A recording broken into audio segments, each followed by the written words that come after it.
Everyone, my name is Ankit and I am here to present my topic on print culture and the modern world. In this we will talk about first printed book, print come to Europe, print revolution, reading mania, 19th century. The first printed book, जो पहले ज़माने की जो print culture होता था वो पहले Japan, China और कोरिया में डेवलप हुआ था। AD 576 में चाइना में जो हैंड प्रिंटिंग होती थी वो एक रबिंग पेपर से होती थी जिसको हम वुड ब्लॉक के अगेंस्ट लग के करते थे। इसमें हम दूसरा वो करते थे कोरियोग्राफी, जिसमें कुछ लोग उसको कॉपियों या फिर पेपर पर उतारते थे। इनमें बहुत स्किल्ड लोगों की ज़रूरत थी, जो बहुत समय तक के लिए चाइना एक लार्ज प्रोड्यूसर था पेपर के लिए। जो चाइना में सिविल एग्जामिनेशन होते थे वो भी प्रिंट पे होते थे, प्रिंट मटेरियल होते थे उन पे भी। जब चाइना में पहले सिर्फ स्कॉलर्स यूज़ करते थे, पर फिर बाद में वो पोइट भी अपनी कहानियाँ लिखने के करने लग गए। और जब नई प्रिंटिंग प्रेस आई थी तो शंघाई प्रिंट कल्चर का हब बन चुका था। और अब जानेंगे प्रिंट जापान में कैसा आया। जो बुद्ध मिशनरी थी वो चाइना से प्रिंट लेकर गई थी जापान में। जापान में जो सबसे पुरानी बुक छपी थी उसका नाम था डायमंड सूत्रा। अब प्रिंट यूरोप में कैसा आया। इन 1995 एक इटालियन एक्सप्लोरर था जिसका नाम था मार्क पोलो, जिनने एक्सप्लोर करा था चाइना को। तो वो अपने साथ प्रिंट को लेके गया था इटली, जहाँ से वो पूरे यूरोप में फैल चुका था। पर जो रिच लोग थे वो उनको नहीं मानते थे, उन्हें महंगी बुकें चाहिए थी जिसको वो वेलम कहते थे। वेलम बेसिकली जानवरों की खाल से बनती थी। और जो बुक के प्राइस थे वो ज़्यादा हो गए थे। इनमें लिमिटेशन क्या थी, हैंड राइटिंग थी, वो पूरी डिमांड को सेटिस्फाई नहीं कर सकती थी। और जो कॉपिंग करने वाले थे स्क्राइबर्स वो बहुत एक्सपेंसिव थे और उसमें बहुत टाइम लगता था। अब राइज ऑफ प्रिंटिंग प्रेस। अब प्रिंटिंग प्रेस कैसा है। एक आदमी था जॉन गुटनबर्ग, जिनने प्रिंटिंग प्रेस का आविष्कार करा था। वो एक मर्चेंट का बेटा था।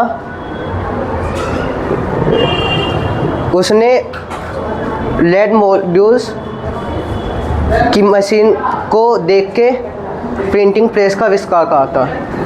अब प्रिंट रिवॉल्यूशन क्या होता है। जब प्रिंटिंग बुक्स को प्रोड्यूस करने के लिए नए नए वेज को अपनाया गया, उसको प्रिंट रिवॉल्यूशन कहते हैं।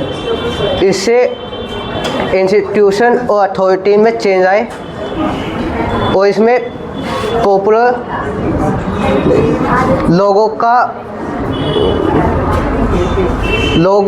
लोग और इसकी तरफ खींचन अट्रैक्ट होने लग गए। अब इम्पैक्ट क्या थे इसके। पहला, एक न्यू रीडिंग पब्लिक जनरेट हुई। दूसरा, reason debate and fear of print and dissent. New reading public. अब जब बुक आई तब एक न्यू रीडिंग पब्लिक इमर्ज हुई। अब प्रिंटिंग प्रेस ने उनका टाइम, कॉस्ट और लेबर कम कर दी थी और बुक मार्केट में चारों तरफ आ गई थी। अब जब प्रिंट आया तो रिलीजियस डिबेट होने लग गई और उसका प्रिंट का फियर बनने लग गया। प्रिंट ने वाइस सर्कुलेशन कर दिया आइडियाज़ का, और एक नया वर्ड इंट्रोड्यूस का डिबेट एंड डिस्कशन का। फ्री ऑफ प्रिंट, अब लोग कुछ भी बुक में नहीं छाप सकते थे, उन्हें कुछ लिमिट में छापना होता था, क्योंकि अगर उन्होंने कुछ गलत छाप दिया तो वो कंट्री में गलत वो भी ला सकता है। ऐसी एक एग्जांपल है 1517 में एक एग्जांपल है 1517 में एक रिलीजियस रिफॉर्मर था मार्टिन लूथर। उसने 95 थीसिस एक नाम की बुक लिखी थी, जिसमें उसने रोमन कैथोलिक चर्च का रिचुअल के अगेंस्ट लिखा था, और इसमें डिवीज़न होने गया लोगों का दो, उसमें प्रोटेस्टेंट एंड वो कैथोलिक चर्च को सपोर्ट करना है। अब प्रिंट एंड स्टैंड, एक आदमी था जिसका नाम था मैनोचिनो। उनने जो बाइबल का मैसेज था उसको गलत तरीके से इंटरप्रेटेड कर लिया, तो उसकी वजह से उसने कुछ गलत छाप दिया उसमें, तो उसको रोमन कैथोलिक चर्च के द्वारा एग्जीक्यूट कर गया, मतलब मार दिया गया उसको। अब रीडिंग मारिया क्या था? जब रीडिंग मारिया आई तो जो यूरोप में लिटरेसी रेट था वो 60 to 80% बढ़ गया था। वो बुक से चलते उन्होंने गली में घूमने वाले लोगों को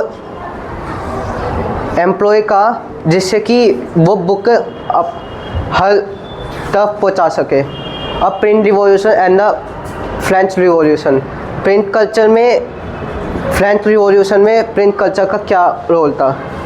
जब प्रिंट आया था तो उन्होंने प्लेजिशन, सुपरजेशन एंड डिपोटिज्म को फैलाया था। इसमें दो लोग थे, वोल्टेयर एंड रूसो, जो एनलाइटमेंट थिंकर्स थे। अब print created a new culture of dialogue and debate. General public began to discuss the value, norms and institution and try to re-evaluate the established notions. जो general public थी उन्होंने दोबारा से पढ़ना शुरू किया। उन्होंने पाया कि हमें लाजा दबा रहे हैं, हमें रिवॉल्यूशन करना होगा।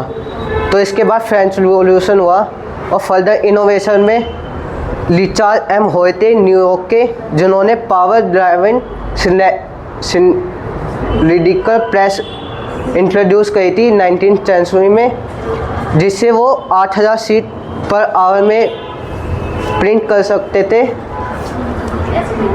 ऑफसेट प्रेस भी इंट्रोड्यूस हुई थी लेट 19th सेंचुरी, जो कि 6 का एक टाइम में प्रेजेंट कर सकती थी।